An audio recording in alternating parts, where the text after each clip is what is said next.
Assalamualaikum warahmatullahi wabarakatuh. Saya ucapkan kepada Dr. Rosaidah binti Muhammad Mukhtar selaku pensyarah bimbingan UTP 112 Falsafah Ratio Semasa bagi KQC2. Kami dari Fakultas 11 ingin membentangkan tajuk kajian kami aspek-aspek positif dan negatif revolusi industri IR 4.0. Sedikit pengenalan. Kehadiran industri revolusi IR 4.0 telah membawa perubahan besar kepada negara. Secara terperincinya, berlakunya perubahan dalam sektor perindustrian atau pembuatan kerana ianya hanya menggunakan teknologi moden.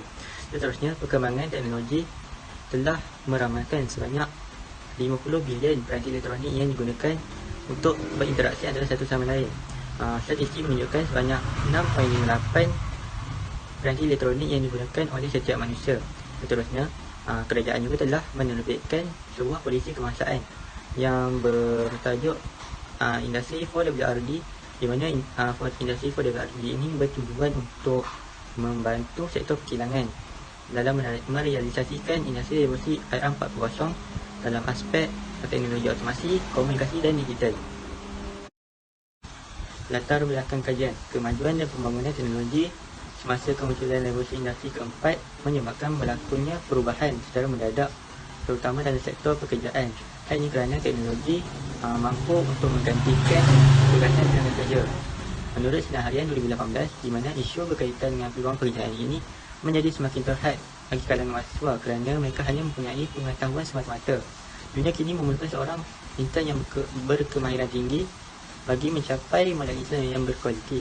Selain itu, tanggungan kos pelaksanaan juga akan meningkat bagi merealisasikan teras IR 4.0. Menurut Lim Guan Eng 2018, beliau mengatakan bahawa kerajaan telah memperuntukkan sebanyak 210 juta bagi tahun 2019 hingga 2001. Kos tersebut adalah membawa kesan yang besar kepada negara dalam perkembangan teknologi. Seterusnya, pengetahuan dan kemahiran tertentu terutamanya yang melibatkan IT amat diperlukan. Sepanjang yang kita tahu, kemahiran pasti perlu diasah dalam kalangan mahasiswa bagi setiap penjuru kehidupan mereka, seperti kemahiran dalam menyelesaikan masalah, kemahiran berkomunikasi, kemahiran dalam merancang sesuatu dan serta mengambil peluang.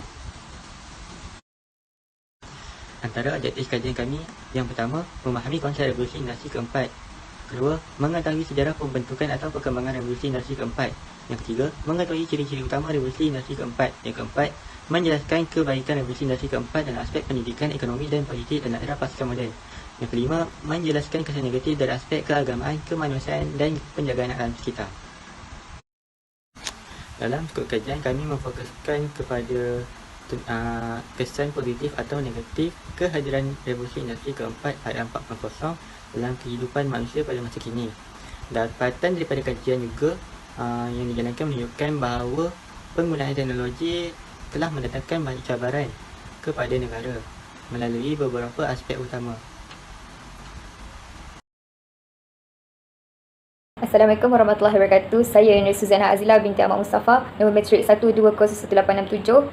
Saya akan sambung berkaitan dengan kajian literatur, metodologi kajian, konsep iaitu definisi dan sejarah perkembangan revolusi industri keempat. Baiklah, yang pertama, kajian literatur. Kajian literatur ini merupakan kajian lepas di mana kajian ini merujuk kepada pelbagai sumber seperti buku, jurnal, artikel dan sumber-sumber lain seperti di laman web untuk mendapatkan maklumat-maklumat. Jadi kajian literatur yang kami dapat, sumber yang dapati adalah berdasarkan maklumat yang diberikan oleh penulis buku The Fourth Industrial Revolution yang di mana menyatakan bahawa penciptaan robotik yang pertama telah diaplikasikan dalam bidang perubatan di Amerika Syarikat. Oleh demikian, ini telah mendorong kepada sektor dan bidang lain untuk menggerakkan manifestasi dalam penggunaan robotik untuk bidang pekerjaan masing-masing seperti dalam sektor pertanian. Selain itu, menurut J. Behrait dan Huang An, mereka telah berpendapat bahawa Big Data akan memainkan peranan yang penting dalam persaingan perniagaan, di mana ianya berfungsi untuk menyimpan dan juga mengumpul data yang besar-besar seperti maklumat syarikat, keluar masuk kewangan syarikat dan sebagainya. Di samping itu, keperluan internet untuk berhubung bukanlah satu perkara yang asing kepada masyarakat kinilah. Rangkaian internet membolehkan sesebuah robot atau mesin itu melakukan pekerjaan mengikut kehendak yang diprogramkan. Jadi kesemua ini pentinglah bagi mencapai tahap kepintaran sesuatu teknologi sehingga akan wujudnya rumah pintar, kilang pintar, telefon pintar dan sebagainya. Seterusnya saya bentangkan metodologi kajian di mana metod ini sangat penting dalam membuat sesebuah kajian. Ini bagi merapasi kaedah yang digunakan oleh kami bagi mengumpul data dalam satu kajian. Jadi dalam kajian ini kami menggunakan kaedah kualitatif iaitu dengan menggunakan pelbagai lagi kaedah seperti kajian perpustakaan, metod analisa data dan juga metod komparatif. Seterusnya adalah konsep revolusi industri keempat ataupun IR 4.0. Konsep revolusi ini diperkenalkan oleh Jerman melalui penerbitan artikel pada November 2011 sebagai sebuah strategi berteknologi tinggi dalam mewujudkan sektor pembuatan dan pengeluaran yang lebih digital, fleksibel dan selamat pada tahun 2020. Dan konsep revolusi ini sekali lagi dibangkitkan semasa pameran perindustrian di Hanover, Jerman pada April 2013. Definisi revolusi industri keempat yang pertama menurut pengasas Forum Ekonomi Dunia Klaus Schwab dalam bukunya The Fourth Industrial Revolution telah mengatakan bahawa mengubah cara manusia bekerja dan hidup ditandai dengan kemunculan superkomputer, robot pintar, perkembangan neuroteknologi yang lebih mengoptimalkan fungsi otak manusia. Jadi yang kedua, menurut Sledge Tendel, definisi revolusi industri keempat ni menekankan kepada elemen halaju ketersediaan maklumat iaitu persekitaran industri di mana semua entiti sentiasa berhubung dan berkebolehan berkomunikasi maklumat antara satu sama lain. Yang ketiga, Chancellor Jerman Angela Merkel 2014 berpendapat bahawa industri keempat adalah transformasi menyeluruh dari semua aspek pengeluaran dalam industri dengan menggabungkan teknologi digital dan internet bersama dengan industri konvensional. Sejarah perkembangan revolusi industri keempat, iaitu perubahan ini telah berlaku dari semasa ke semasa bermula dari abad ke-18. Jadi revolusi ini telah menggunakan mesin wap dan sistem pengangkutan yang canggih, di mana revolusi ini telah memindahkan sistem pertanian kepada pembuatan yang baru. Revolusi ini memerlukan sumber utama iaitu arang batu dan sistem pengangkutan kereta api bagi memudahkan pertanian dilakukan secara cepat dan mudah. Dalam erti kata lain, revolusi ini merupakan titik tolak bagi perkembangan revolusi industri di selatan dunia. Seterusnya, revolusi industri kedua yang menyaksikan penggunaan teknologi elektrik dan sumber bahan mentah daripada besi dan keluli bagi menghasilkan produk yang berkualiti tinggi.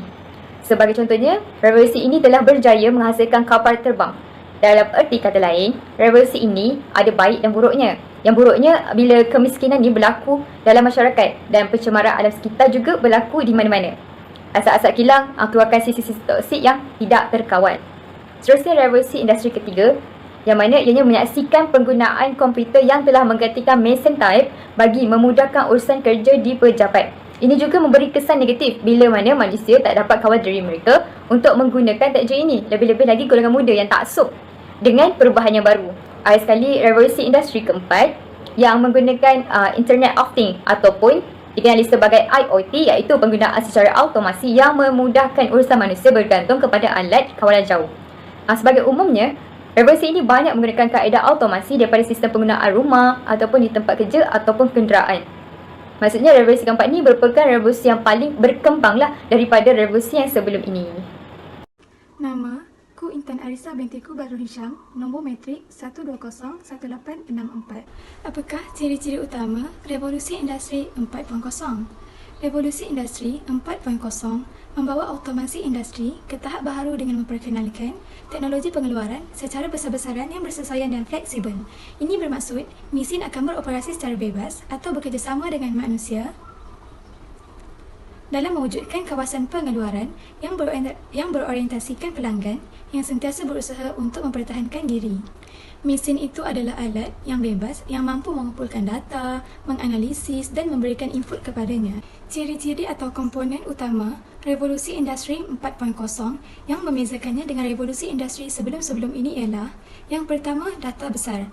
Data besar ini merupakan platform yang dapat membantu syarikat untuk menganalisis dan membuat keputusan yang terbaik berdasarkan semua data yang ada. Cabarannya ialah industri masih lagi dalam proses untuk mengembangkan kaedah mentafsirkan data dengan lebih baik. Yang kedua, Smart Factory. Istilah ini menerangkan persekitaran di mana mesin dan peralatan dapat meningkatkan proses melalui automasi dan pengoptimuman diri. Manfaatnya juga melampaui pengeluaran fizikal barang dan fungsi seperti perancangan, logistik rantai bekalan dan bahkan pengembangan produk. Struktur ini juga merangkumi gabungan teknologi pengeluaran, maklumat dan komunikasi dengan potensi integrasi di seluruh rantaian bekalan pembuatan. Yang ketiga, sistem cyber fizik atau lebih dikenali sebagai cyber physical system yang merupakan satu proses penyatuan komputasi rangkaian dan proses fizikal di mana mekanisme dikendalikan atau dipantau oleh algoritma berasaskan komputer yang disatukan dengan internet dan penggunanya.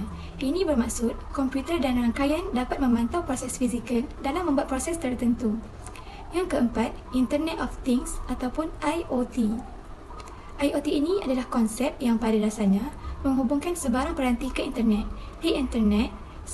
Di Internet of Things ataupun IoT, sebuah peranti mempunyai kemampuan untuk memindahkan data melalui rangkaian tanpa memerlukan interaksi sesama manusia. IoT adalah membolehkan peranti seperti telefon bimbit dan sensor untuk berkomunikasi antara satu sama lain. Penyatu paduan teknologi sedemikian membolehkan sesuatu berfungsi dan menyelesaikan masalah secara bebas. Saya Nur Fatimatul Insyirah binti Syamsuddin, nombor matrik 120186 akan meneruskan pembentangan mengenai kebaikan revolusi industri 4.0 dalam aspek politik, ekonomi dan pendidikan dalam era pasca moden ini. Yang pertama, kebaikan revolusi industri 4.0 dalam aspek pendidikan. Ianya dapat melahirkan tenaga kerja yang berkemahiran tinggi dan memenuhi keperluan pasaran pekerjaan berteraskan revolusi industri 4.0. Bakat dan kemahiran yang diperlukan bagi menghadapi revolusi industri 4.0 perlulah merangkumi pengetahuan tentang teknologi maklumat, kefahaman organisasi dan proses, serta keupayaan untuk berinteraksi dengan dunia moden. Penguasaan elemen 4C iaitu critical thinking and problem solving, communication, collaboration, creativity pada semua peringkat pengajian perlulah diterapkan. Sistem pembelajaran yang fleksibel juga perlu diterapkan di semua peringkat pengajian kepada pembelajaran sepanjang hayat, iaitu lifelong learning, blended learning, pembelajaran atas talian dan flipped classroom. Pengajaran yang menukarkan masa kuliah di dalam kelas kepada kuliah melalui video di luar kelas. Yang seterusnya adalah kebaikan revolusi industri 4.0 dalam aspek ekonomi. Ianya mampu menjana pertumbuhan ekonomi yang mampan. Semua sektor termasuk industri pembuatan, pendidikan dan pengkilangan bukan sahaja dapat meningkatkan produktiviti, malah mampu mengurangkan kos dan masa pengurusan. Proses pekerjaan akan menjadi lebih cepat dan produk yang dikeluarkan berkualiti dan sistematik mengikut masa yang ditetapkan, menyebabkan pendapatan ekonomi negara menjadi semakin berkembang dengan mesin-mesin dan robot yang menggantikan tenaga kerja manusia. Kewujudan persalinan perniagaan tanpa sempadan di media sosial akan memudahkan golongan usahawan untuk meneruskan aktiviti perniagaan melalui e-dagang. Yang terakhir adalah kebaikan revolusi industri 4.0 dalam aspek politik. Ianya menjadi ruang demokrasi digital antara masyarakat dan ahli politik.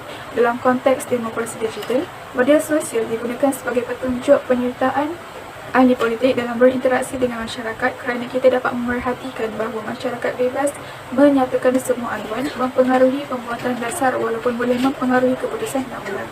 Keterbukaan maklumat di media sosial memberikan peluang besar kepada masyarakat dalam menyuarakan pendapat masing-masing serta mendorong perdebatan awam mengenai keadaan politik semasa.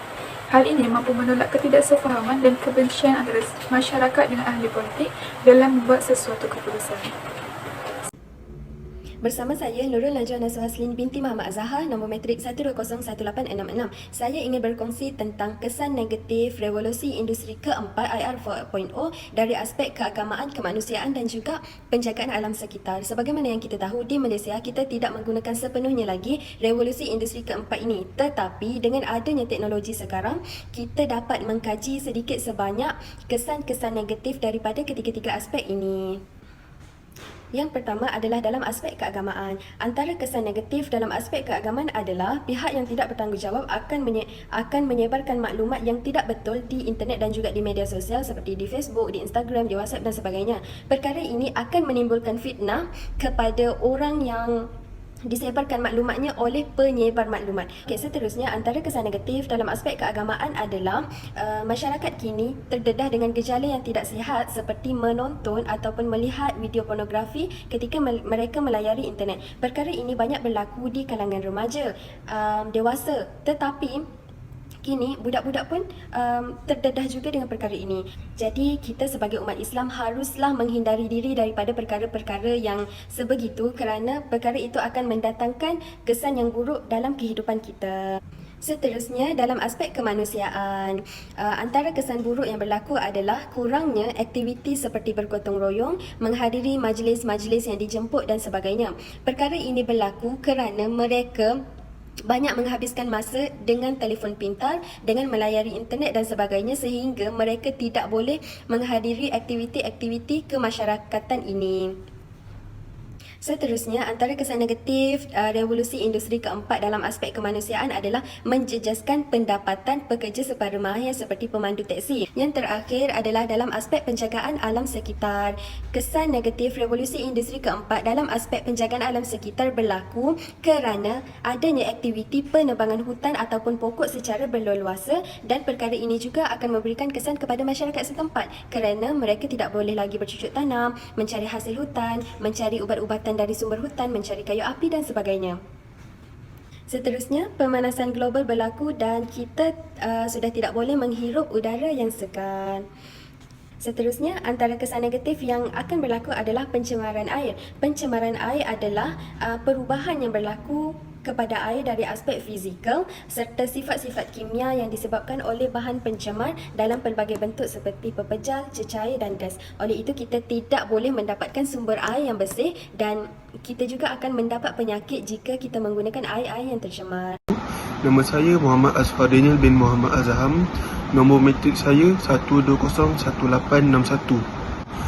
Rumusan yang dapat kami perolehi adalah revolusi industri 4.0 memberi banyak pendedahan kepada kami berkaitan dengan kajian-kajian yang boleh tercetusnya revolusi industri 4.0 pada zaman kini. Selain itu, kami juga turut memperoleh pengetahuan yang lebih mendalam dan terperinci menerusi konsep revolusi industri 4.0 sebagaimana perkara tersebut dilangsungkan demi kesesuaian kepada masyarakat sekarang untuk kelangsungan hidup. Tidak terhenti di situ, kami juga dapat membuat perbandingan antara kesan positif dan kesan negatif mengenai revolusi industri 4.0 demi keharmonian manusia pada zaman kini. Bagi implikasi pula, loncatan dari sudut teknologi dari masa ke semasa semakin cepat, khususnya di dalam bidang perindustrian dan sektor-sektor yang lain. Selain dapat memajukan negara di pesada dunia, revolusi industri 4.0 juga memberikan banyak implikasi yang positif terhadap kebangkitan sistem ekonomi dalam negara kita. Antaranya ialah kecanggihan dalam penggunaan robot elektrik dalam sektor pengilangan. Alat ini dicipta khas untuk bertujuan untuk memudahkan kerja manusia serta menjadikan sesuatu kerja atau proses pekerjaan menjadi lebih cekap dan mudah. Cadangan kami bagi revolusi industri 4.0 adalah khususnya dalam bidang pendidikan bagi meningkatkan kemajuan dalam bidang tersebut demi kelancaran program dan lepasan graduan yang dilahirkan agar kekal relevan dan bersedia menghadapi arus revolusi industri 4.0 dengan persiapan yang lengkap. Di samping itu, untuk kekal relevan dan berdaya saing, maka segala persediaan yang cukup haruslah dibuat bersama warga pendidik bagi mendepani rintangan ini. Selain itu, kita sebagai masyarakat IT perlulah menggunakan teknologi pintar secara berhemah dan tidak berlebihan kerana menggunakan teknologi pintar secara berlebihan dapat merosakkan akal fikiran kita serta memberikan tabiat buruk kepada diri kita. Contohnya, memberikan penyakit seperti derita, keresahan, kemurungan dan mudah terpengaruh akibat berlebihan menggunakan teknologi pada zaman sekarang.